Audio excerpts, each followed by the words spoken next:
അങ്ങനെ ആദിലയും അനുവും നൂറയും വീണ്ടും ഒന്നിച്ചിരിക്കുകയാണ്.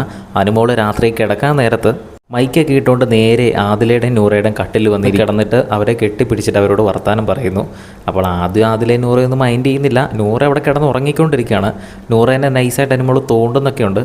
അപ്പോൾ പെട്ടെന്ന് എന്താണ് കിഡ്നി വല്ലതും വേണോ എന്നുള്ളൊരു ഡയലോഗില്ലേ, അതുപോലെയാണ് ആദിലയും നൂറയും ഒരു എക്സ്പ്രഷനൊക്കെ ഇടുന്നത്. അപ്പോൾ അവരിങ്ങനെ മൈൻഡ് ചെയ്യാതിരിക്കുന്ന കണ്ടിട്ട് അനുമോൾ പറയുകയാണ്, എന്താണ് ഒരു ഗസ്റ്റ് വന്ന് കണ്ടില്ലേ, നിങ്ങളെന്താ മൈൻഡ് ചെയ്യാത്തേ എന്ന് ചോദിക്കുന്നു. അപ്പോൾ അതിൽ പറയാണ്, ഇതെന്താ ആണ്ടിലൊരിക്കൽ വരുന്ന ഗസ്റ്റാ എന്ന് ചോദിച്ചാൽ അനുമോളിനെ കളിയാക്കുന്നുണ്ട്. കാരണം ഇന്നലെ രാത്രിയിൽ പിണങ്ങിയിരുന്നാണല്ലോ, പിന്നെ ഇപ്പോഴാണ് ഇന്ന് രാത്രിയിലാണ് പിന്നും അനുമോൾ ഇവരുടെ അടുത്ത് സംസാരിക്കുന്നത്. അനുവിൻ്റെ അടുത്ത് കോംപ്രമൈസ് ആയിട്ട് രാവിലെയൊക്കെ ആദിലയും നൂറയും ഒക്കെ ചെന്നിരുന്നു. പക്ഷേ അനു ഒരു അക്ഷരം പോലും മിണ്ടിയില്ല.